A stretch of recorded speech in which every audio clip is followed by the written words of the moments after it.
Good evening, and welcome to a Fireside Chat with Zany Mystic. I am your host, Lance White. Tonight's guest is Guy Finley. Guy is the author of over 30 books and audio albums that have sold over 1 million copies in 16 languages. His ideas cut straight to the heart of our most important personal and social issues: relationships, addiction, fear, stress, anxiety, peace, happiness, and freedom, to lead the way to a higher, more fulfilling life. In addition to presenting seminars around the world, he has been a guest on hundreds of television and radio shows on ABC, NBC, CBS, CNN, NPR, Wisdom Network, and many others. He also hosts his own radio show here at BBS Radio called Letting Go with Guy Finley, which airs Saturdays at 8 p.m. I know that all of this touches the tip of the iceberg, so let's invite Guy out right now and say hello. Hi, Guy. How are you? Hi, Lance. I'm fine. Thank you. Good. Guy, you began a life in a very successful show business family, and you knew many of the top celebrities of the day. In fact, you were, I believe, a songwriter for some of the stars. I'm curious to find out what caused you to turn away from a course which offered you so much assistance to seek something that was truly life-changing. And what was your life like as somebody who's exposed to so many personalities? Well, Lance, really to make a long story short, I was born into a family. My father was the late-night television talk show pioneer before Johnny Carson and Jack Parr, wow. Names that a lot of people don't know anymore, actually. Right. But this was actually in the late 40s, early 50s. Network television was just coming online, and it was mostly coastal, East Coast, West Coast. Mm-hmm. And my dad introduced people like Desi Arnaz and Lionel Hampton, Ella Fitzgerald, a host of people through what was the first sit-down variety show. Mm-hmm. And I grew up as a result with my running mates as kids were the children of the Arnazes and the Martins and the Sinatras. Yeah. And that was my beginning. Wow, I bet that was a lot of fun. Well, Lance, nothing's everything it's cracked up to be. Yeah, true. We always see the greener pasture on the other I'm afraid side, we do. Yeah. And as a result, I was interested in music. Mm-hmm. I did spend a good number of years. My partner, Tony Martin Jr., and I, we were the first white soft rock artists ever to sign with Motown Records in 1971. Wow. I worked closely with Neil Diamond and Tom Catalano at RCA. Mm-hmm. And basically had a wonderful stretch of writing music, scoring motion pictures, and television programming. Wow. But was at a certain point realized that it wasn't what I wanted to do. It was not answering a longing that I had, Mm-hmm. and partially, just to tie the first two ideas together, the longing that I had was to find a way to understand the massive contradiction that I experienced growing up, where when you're around the people that most of the world looks at as being the royalty, Mm-hmm. and you see that they are not royalty but wrecks, Yeah. there's a very strange disconnect. And growing up with dysfunctional people, Mm-hmm. which whether people understand it or not, most of us are. Exactly. And I wanted to know why human beings were so afraid Mm-hmm. and angry, because Mm-hmm. fear and anger go hand in hand. Mm-hmm. So I basically in, I don't know when it was, 78 or 79, I quit. Wow. And I started traveling. I went around the world a couple of times to see if I could find someone. Back in those days, you were hoping that someone could take a peacock feather and slap you on the forehead and give you an immediate satori. And yeah. but after traveling as I did, I realized that a very important point, actually a turning point in my life, and that is that no one can do for you what you must do for yourself. Oh, yes. And I came back home not so much disillusioned as with a new resolution that if I was going to find answers to these things, I would have to do it in a different way.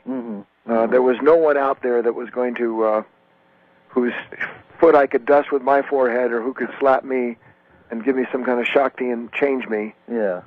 And I did, and I came home, Lance, and the truth is it was one of those great experiences where, by grace or fortune, I happened to run into someone who said, you ought to go hear this fellow named Vernon Howard speak, and anyone with an American name had no panache for me. But as the fates would have it, I actually went and heard this gentleman speak, and wound up, from that weekend, spending 14 straight years with him. Wow. Wow. Until he died. Wow. And when he died, he had given me some instructions. For those that don't know, Vernon Howard was a great American Christian mystic who, as far as I'm concerned, was one of the true luminaries. A great author in his own right, wrote endless books. And I had a wonderful time with him, learning from what he was and did more than what he said. And I started writing. Back in 1990, 2 years before he died, he told me that I should write a book. I started my first book, which was The Secret of Letting Go, which became an international bestseller. Yeah. And then when he died in '92, I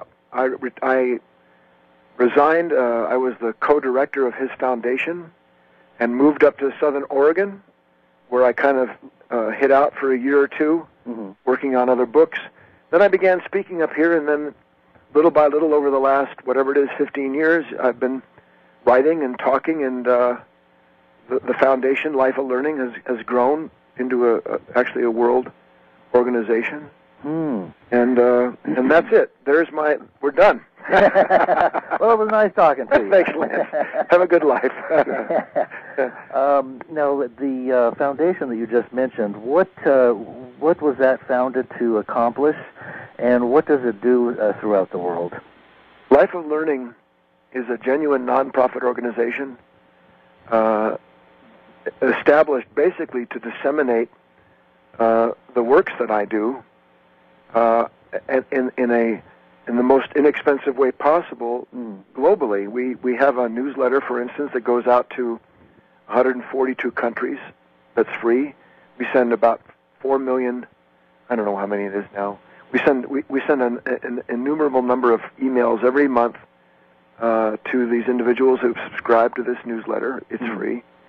And we basically work at trying to help individuals understand that we're not on this planet for the purposes that we were raised believing would fulfill us.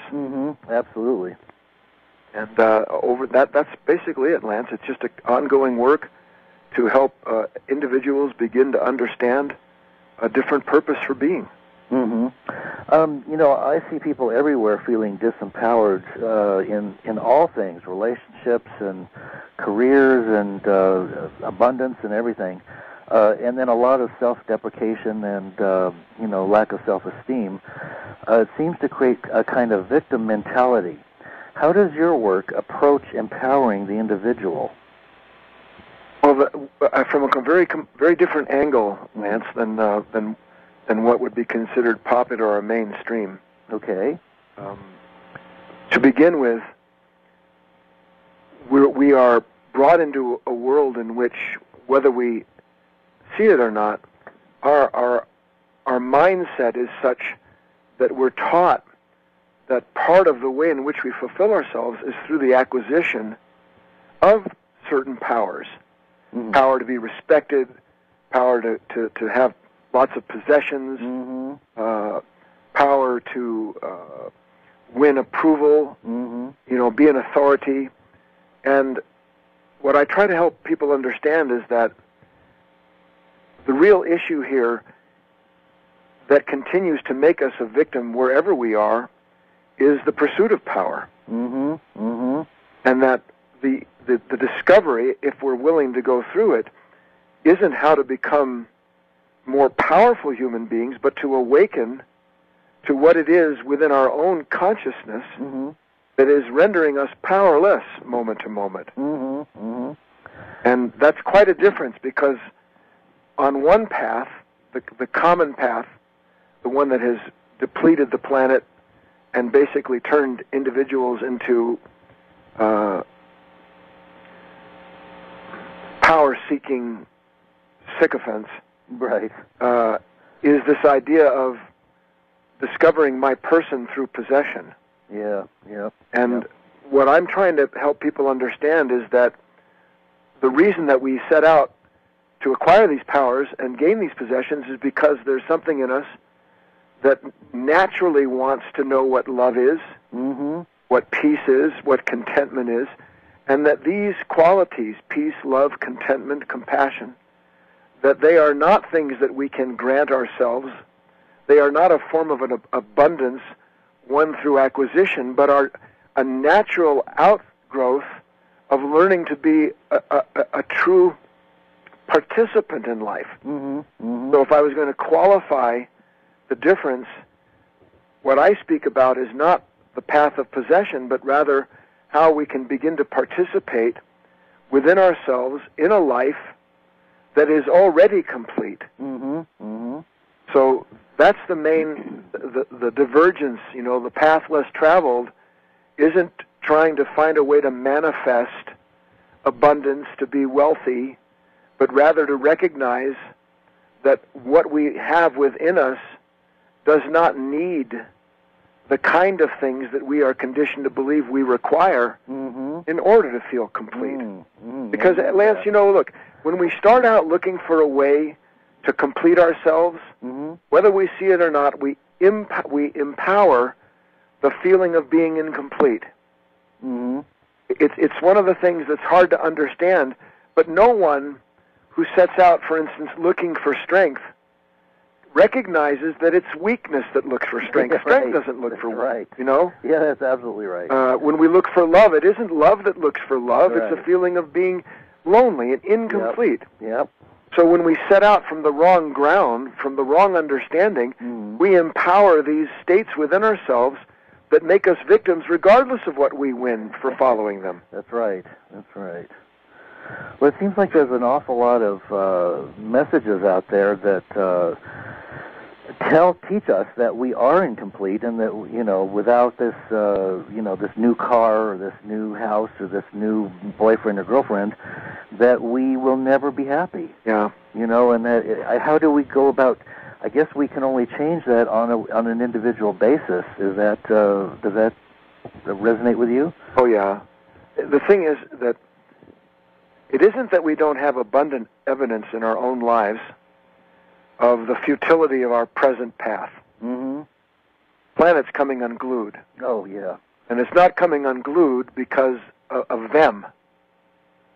Planet's becoming unglued because everyone, you and I, to whatever degree it's true, believe that somehow or other our sense of well-being is intimately connected to what we're capable of extracting from one another. And it's just not true. Now, the fact is that we can and are intended to learn from our own sense of frustration, from our own sense of incompletion. Well, there's a definition of insanity, Lance. And I think it goes something like doing the same thing over and over again and expecting a different result. Yeah, absolutely. And that's what we do because, and we can dig in a little bit here. Okay. Because we don't know what to do with our pain, Lance. Well, now we're getting a little deeper. Yeah. Yeah, that makes a lot of sense. That's really the bottom line, is that it's not a part of our culture. Our culture, in fact, I think pretty much across the board, maybe for the last 100 years or so, 200 years, certainly with the advent of the Industrial Revolution, where we found increasing ways to expedite, ways to distract ourselves. Yeah. That it's not part of our culture to look at our own unhappiness. Yeah.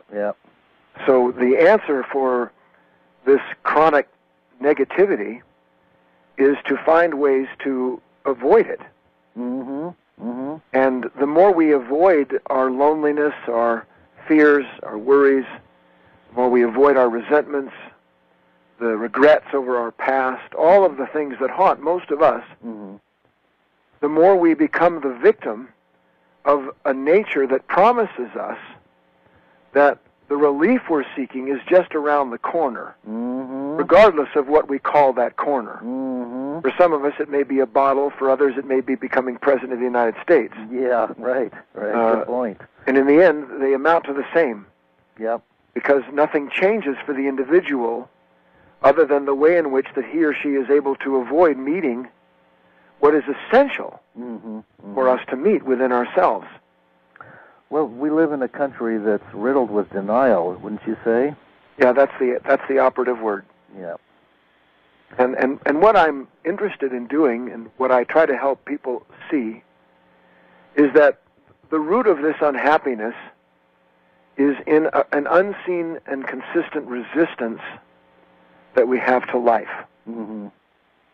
And this resistance, if those who are listening, look and see when you're negative, it's impossible. No one gets negative without first resisting a condition. Yep. Yeah. So we have a little trail. If we're willing to work from the bottom up here, we can see, all right, look, I'm angry right now, or I'm depressed, I'm frightened. And if I look and I say, well, what's this anger about? Well, something has happened. Now, it can be something can be what you did, what they didn't do, what took place a year ago as I'm thinking about it. And I don't want what happened. The minute that I don't want what happened, negativity comes up inside of me. Mm-hmm. The negativity consumes my attention. Mm. I become identified with what this feeling is that I don't want, and because you don't have a negative state without it pointing to something, I become a kind of captive of what it is inside of me that is saying why it is I feel the way I do. Yes, yes, yeah. In that moment, Lance, I have been taken, I've had my power stripped away from me. Absolutely. Now, why is my power stripped away? Because I have been moved into a mind that believes it is experiencing what it is because of what it sees as the cause of it. Exactly. But what's really happened is that I'm experiencing what I'm experiencing because of what I have brought with me into the moment, period. Mm-hmm. We don't realize that every moment is literally a very unique mirror that if we were capable of looking at, we would recognize that it is showing me what I am and what I brought with me into this moment. As I'm speaking with you, for instance, if I'm anxious or worried, if in the moment I'm furious over something, there is no way that this negative state would be upon me were it not for something within me that came with me, in a manner of speaking, into this moment, and now is insisting that things be different than the way they are. But Lance, things can't be different than the way they are in the moment. Right. They are the way they are in the moment to show me what I am in this moment, not to punish me. Yep. Not to say I didn't make it, or I'm inadequate, or I'm not good enough, or I don't understand. It's showing me what I am so that I can do what the whole of the work that I'm doing is about, Lance, which is essentially this: letting go of who and what I have been up until this moment. Because when I see that what I've run into is me, why would I turn to what I've run into to escape me? Yeah, right. It makes sense to me. See what I'm saying? Yeah, I like that.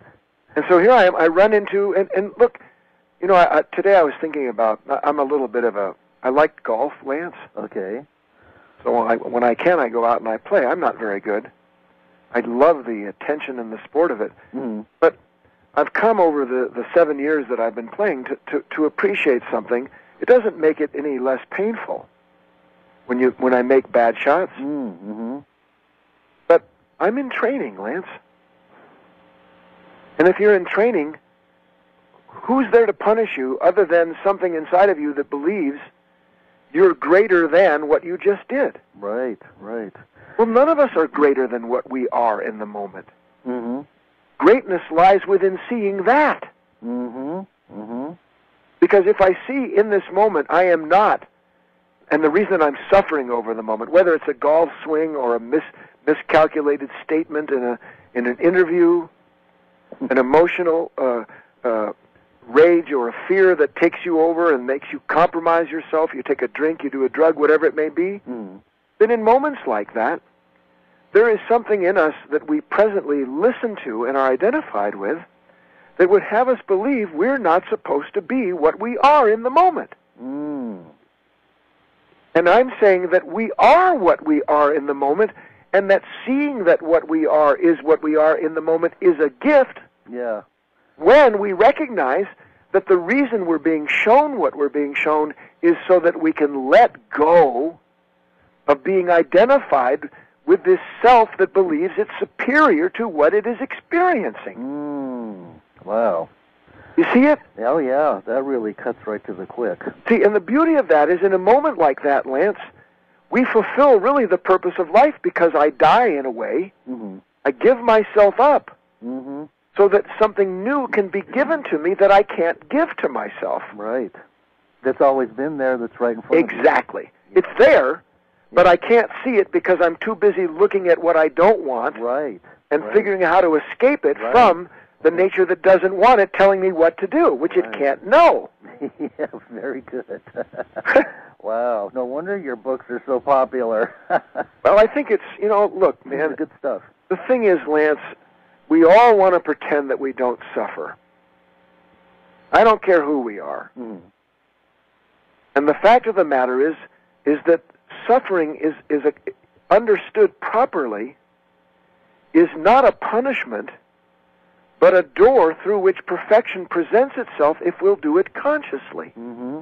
Mm-hmm.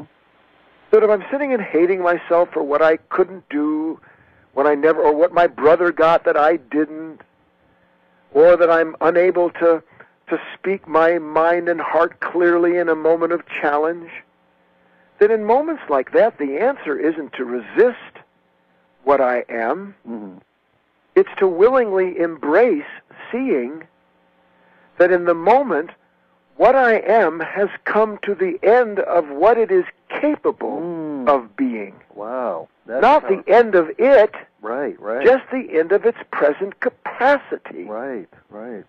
So what happens is that we come to the end of our capacity and look at it as being the end of possibility. Mm-hmm. When it's the other way around. When it's the exact other way around. Yeah. Wow.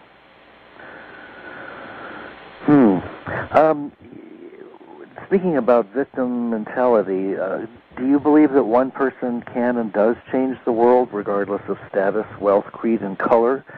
And do we all contribute to the changing of the world with our thoughts and beliefs? The answer is yes, unequivocally, and yes, according to what it is that we're in relationship with. Mm-hmm. Look, it's hard for us to understand this because, unfortunately, part of our, particularly Western, but it's now global, the global mindset is to have a hero. Hero schmiro.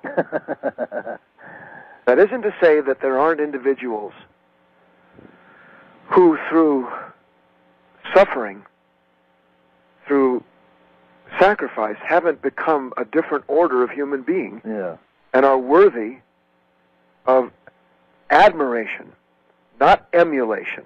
Right.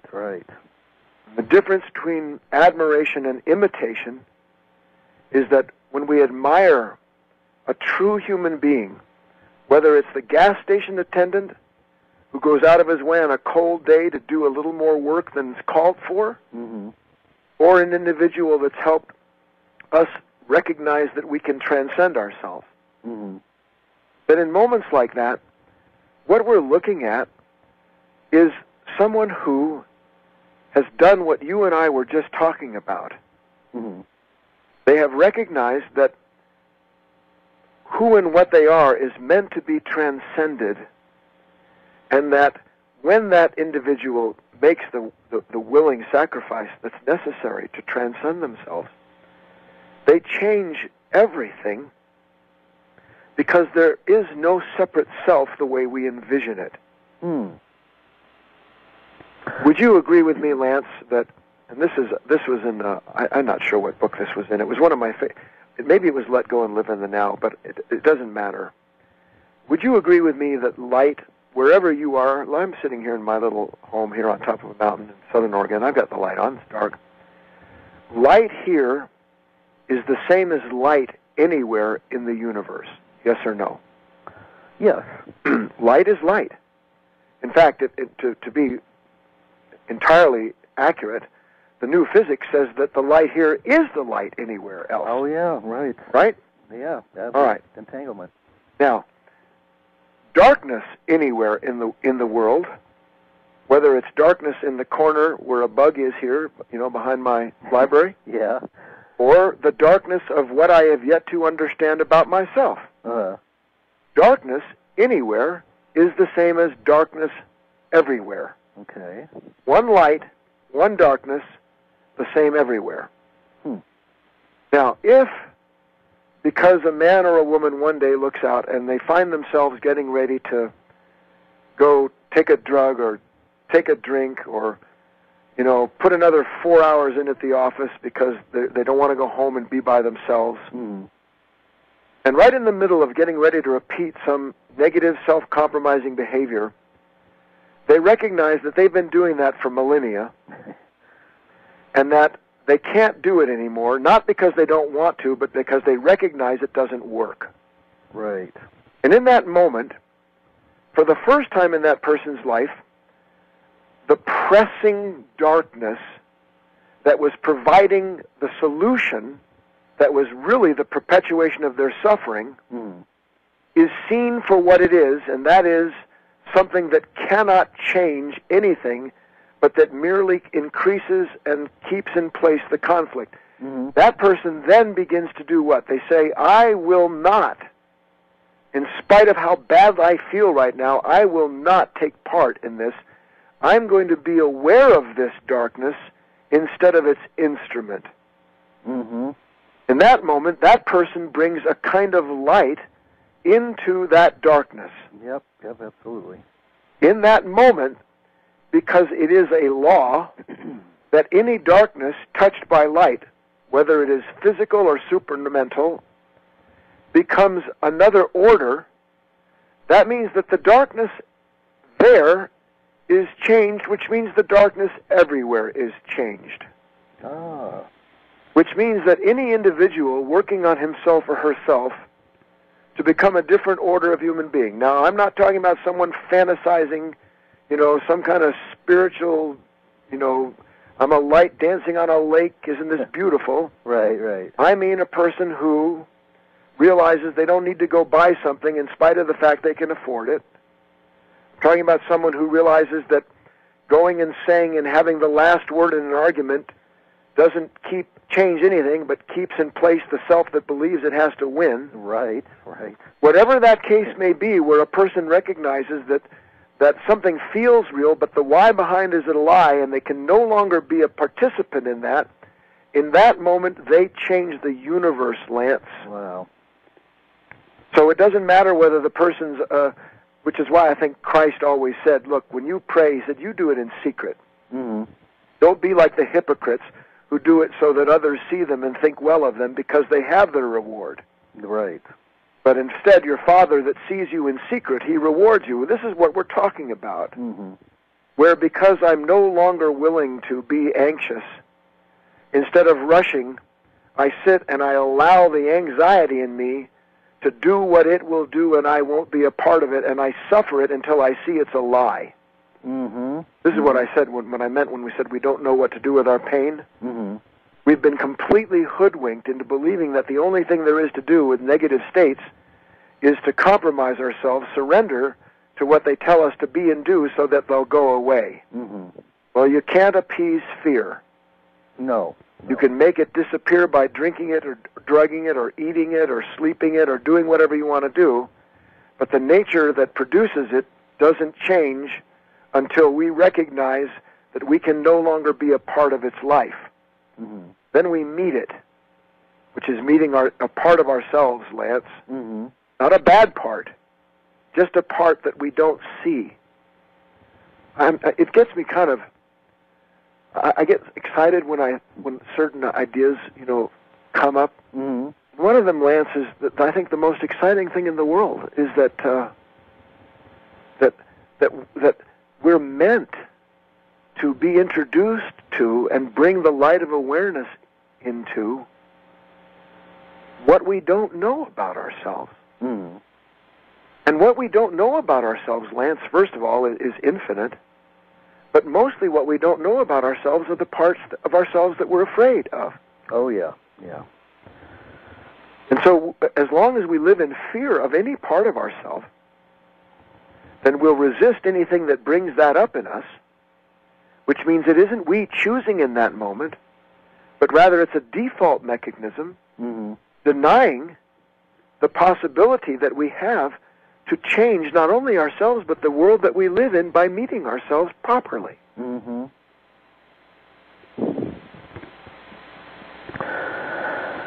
That makes a lot of sense to me. Well, in the end, Lance, what else is there to do?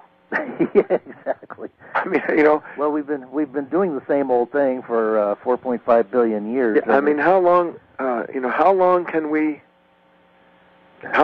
continue to believe that more of what didn't make me happy today is going to make me happy tomorrow?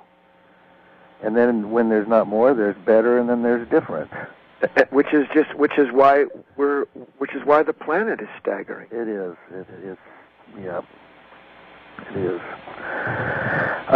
Do you follow or support any of the present theories from the many sources which indicate that this is a special time of renewal and hope, and that there might be significant changes on or before 2012? Yes and no, Lance. Okay. Yes, because I'm and not because and I want to kind of stress this. What did Stevie Wonder say about believing in things that you don't understand? Oh, I can't remember the. When you believe in things you don't understand, he said you suffer. That's right. Yeah, beautiful words. He said superstition isn't the way. Yeah, that's right. And just because 16 million people are circling around a growing common belief doesn't mean they understand it. Right. What it means is that they're imitators, deriving a secret sense of self out of belonging to a mass consciousness movement that in the end can't change a thing because it's not connected to the real changes themselves that are taking place. Mm-hmm. Well, that kind of relates to what you were just saying about the denial of what is within us that we try to escape, and this could easily, for some people, be a part of the process of avoidance. Yes, exactly. Now, on the other side, I have no doubt that there is a certain intensity taking place, a certain spiritual intensity. There's an increase in the intensity of life. Mm-hmm. Not a belief, but a direct perception. Right. And this intensity has one of two possibilities in terms of what happens to that energy. The energy can either be outwardly directed, in which case it becomes part of a circle of self that ultimately denigrates anyone and everything involved because the energy moves into entropy. Mm-hmm. Or, properly understood, we can begin to become, use it to become more and more awake to ourselves, and begin the process of involution, which this energy is intended for those for whom it's intended that way. Mm-hmm. So I don't think there's any question that we're at a very particular time in which, because of these increased energies, greater possibilities exist high and low. Mm-hmm. Unfortunately, I think we're seeing more low than high. It would appear that way. Yeah. But here and there, now and then, you hear about, you read, you see, you catch wind of. It could be a 12-year-old, Lance. Oh, yeah. You catch wind of this marvelous, that's beautiful. Yeah. This person understands something new. Yeah. And because of the way in which real consciousness is, that individual may be, ahead of the curve, but the curve touches the whole of the body. Mm-hmm. So we see high and low, and then one very unique thing I think that needs to be pointed out, which is that you really can't separate the high from the low. Mm-hmm. Because, perhaps many people don't think of it this way, but when you think about how anything of the light, what is it that glorifies the light? The light doesn't glorify the light. Mm. The light is glorified by the darkness that reveals it for being the light. Mm. We wouldn't even know Christ existed if it weren't for a certain set of circumstances, Mm-hmm. a certain kind of darkness, a pervasive darkness that wanted to crush that. Yeah. So it was that crushed it that gave life to it. Hmm. It's quite whole, is what I'm trying to say. Okay. But we don't see the wholeness of it because we're culturally, religiously, traditionally conditioned to try to separate this light and darkness from one another. And that creates a battle, and then you get fanaticism, and you get hatred. Exactly. And you get separatism. You get all of the horrific things taking place in the name of love. Yep. Love does not separate; it integrates. Yep. I agree. And it lives in us, Lance. What are your feelings on organized religion? Well, I think they've, again, if it weren't for organized religion being what it is, we might not be having this conversation. Mm. I was, without going into my personal history, I went, by the time I was 13 years old, I went through the four major religions in school. Mm-hmm. I was going to I was going to be bar mitzvahed, and then thought that was the silliest thing. I'd never met the angriest person I ever met in my life was the rabbi. Then I went to Catholic school because I figured I'd better find something, and I never saw so much ridiculous pomp and silliness. Yeah. Then I was confirmed Presbyterian. Okay. And saw one of the a psychopathy that was beyond description. And this is all at the age of 13. Wow. And then I went and became interested in Eastern traditions. Okay. And the point being that if they weren't as vacant and empty and meaningless in their form as they were, then I never would have left them to be able to come back to realize how rich they were. Ah. So. I mean, that, because it is, see, look, some of the most beautiful things in the world exist in the truth that gave rise to these things. Right. But when these things became when the form became the truth, yep, then the form then becomes just like bad Xerox copies over time. Right. And you get aberration after aberration until there's nothing left except for form and people that don't recognize the difference. Right. And they're taking the form as the substance. That's it. So it's and then again, if you ask me, well, I think it's better that someone mechanically worships as opposed to mechanically hates. Well, that seems like an improvement. Well, look, at least this way, how do you say this? The best that any of us, how will I say this? Here's what I'm going to say. Okay. Every one of us, you and me, Lance, we are doing, right now while we're talking, the very best we know how to do. That's right. And I don't care who the person is, they are doing the very best that they know how to do in the moment. Even a murderer. Now, when we recognize that doing the very best we know how to do means that we are acting from what we know to do, and gradually we see a disparity so that somehow or other I know I can do better, it means that I need new knowledge. And at a certain point, mechanical knowledge, mechanical religion, these things, they cease to serve their purpose, because while they will mitigate for a while, I want to be a good Christian, a good Jew, a good Buddhist, but I'm a ravening lunatic on the inside, and I recognize, you know what, I'm doing the best I can, but what I am and what I know to do from what I've been given isn't enough, so something has to give.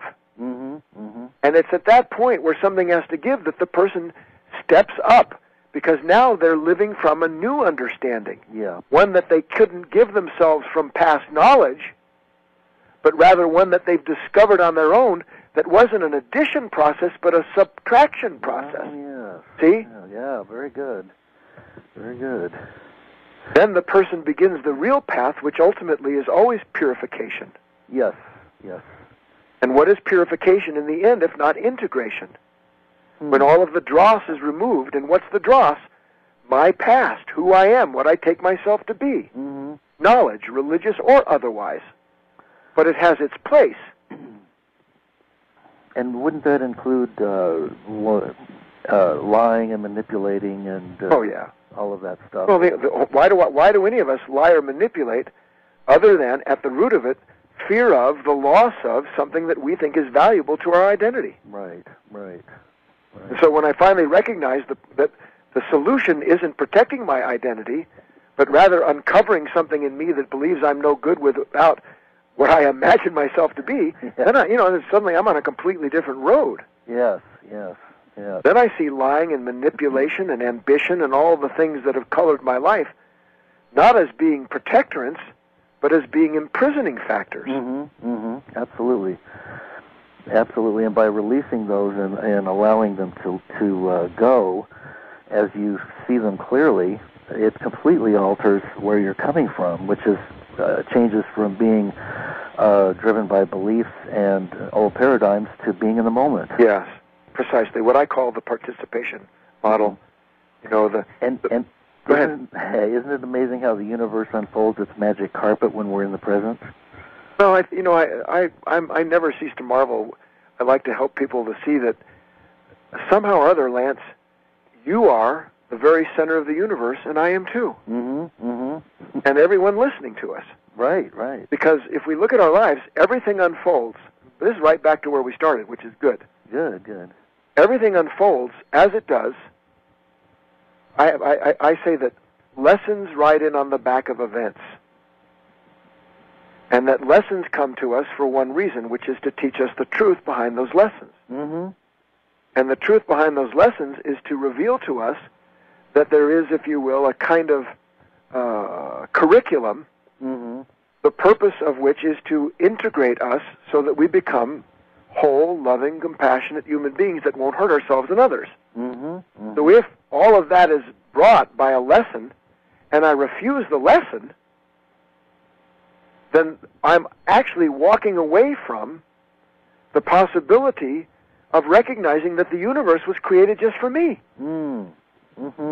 Because isn't that... Look, Lance, how can you have, in any given moment, the exact lessons, which, most of us have to go deep into a crisis before we finally recognize that we weren't being punished, but rather perfected. Right. But assuming that we can move up that time scale and close the gap between our, lose the resistance, and realize, how can this moment that is a lesson for Lance be that which only he could have used?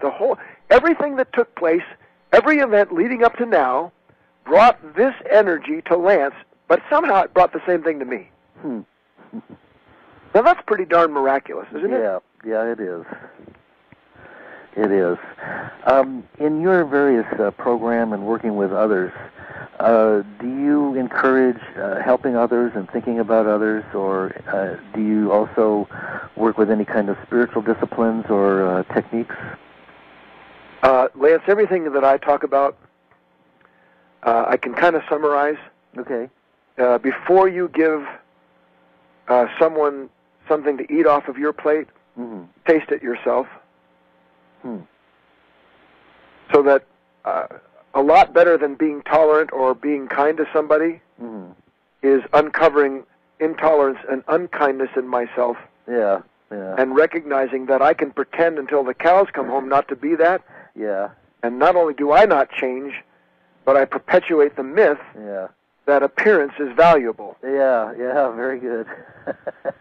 Whereas if I'm present to myself, and I call it the presence moment, then the very awareness of myself in the moment precludes me acting against myself, which means I can only be to you true.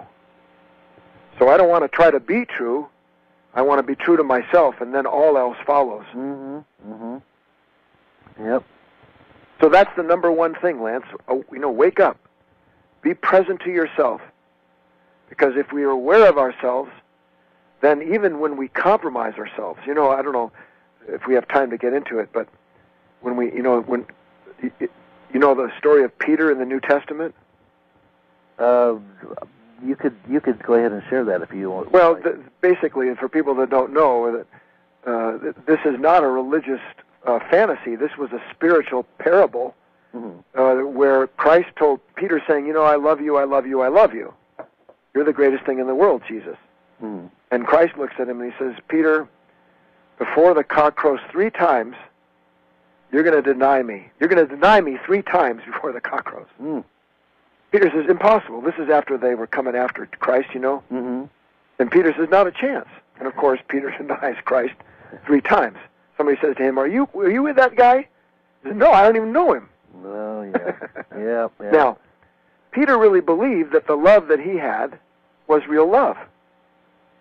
But it wasn't real love, and Christ was trying to help him understand that by showing him that there is what we are, and then there's what we pretend to be, what we imagine ourselves to be. What we imagine ourselves to be can only keep itself in place as long as everyone else around us, including ourselves, plays the game. Which most people do. Which is all we know to do because we're afraid not to. Yeah, right. But when we realize that discovering our own weakness, this is what I was leading to, is the seed of strength. Oh, yes, absolutely. Yeah. Not protecting the weakness and feeling strong because I got people believing in me. Right. Again, the road diverges. Yep. So when we speak of, the proper discipline, we're really speaking of working to recognize increasingly that just because, in fact, I must make mistakes. I literally, you know who grows, Lance, spiritually? The people who love, the people who are willing to love meeting their own limitations. Oh, yeah, well, I love meeting my limitations. Yes. When I see something within myself that even if it isn't pleasant, I've grown to enjoy seeing those parts of me that are weak, that are judgmental, that are this, that are that, and I embrace it because I'm happy to see it. Because that's the only way it can change. Exactly. Otherwise, like you have been saying all night, nothing changes. We're just stuck in a hamster's cage. That's it. Fooling ourselves. That's precisely it. And look, we're not. Lance and I aren't saying, you'll see these things and you're going to go, oh, I love that. You're going to see it, and the self that is the reflection of that ruinous part of you is going to go, oh my God, oh no, this is horrible. But at the same time that all that's going on, you have a part of you that can recognize that what has just taken place was a gift to you, if you'll receive it. Absolutely. And it can happen all day long. All day long. and God willing, it does and should. Yeah. I wanted to ask you, why do you think that some people rise to the top of their fields or in success when so many others seem to be stuck in traps created by their own lives? I think you've kind of touched on this question in many different ways. Yeah, I think first we have to really identify clearly what it means to rise to the top. Right, right. I mean, there are millions of multimillionaires that have to drug themselves to sleep. How about the top of the illusion? Yeah, that's it. On the other hand, those who really rise to the top, yeah, they do it because they have love of what they do. Right, right. In the end, love is everything, Lance. You know, it's everything. Yes, yes, and that brings up something that I see a lot of people doing. Many people are stuck in jobs that they do not like because they feel they have to keep staying with it to pay the bills, and they're not following their inner desires or aligning with their soul's purpose. Yeah. That seems to be a major obstacle for many people. They say, "Well, I can't leave this job." You know. We were today. I speak at the Life of Learning Foundation 3 or 4 times a week to a group of students. People come from all over the world, actually, to the foundation. And today I was talking with a group of students, and I told them that I was thinking about writing a book. Mm. It's called "How to Live Beneath Your Means." It's so extraordinary that we are on such a pace that we believe that our life is for the sole purpose of somehow or other stressing ourselves to death to achieve something that even when we attain it doesn't bring the happiness it promised. Mm-hmm, mm-hmm. Vernon Howard, that great man that I told you I met, he said, life is not a race to win, but a school for our higher education. And when we start to recognize that our life is intended to be a ground of discovery as opposed to a proving ground, then what happens is the whole paradigm shifts, and we realize that, you know, what's more important here? Me spending my time trying to prove to my dead father, you know, that I'm worthy of him. Right, right. What is my life about proving myself? Right. Or is my life about recognizing that I am a unique creature with a very distinct way of being a living expression of what is peaceful, divine, good, and true? Yeah, yeah. So that regardless of where I am, if I'm present to myself, that I carry with me everything I need to be all that I need to be in that moment. Mm-hmm. These aren't just words. It's a genuine possibility. Mm-hmm. that eventually, I think, when with enough pain, we start to recognize letting go is always the answer. Yep.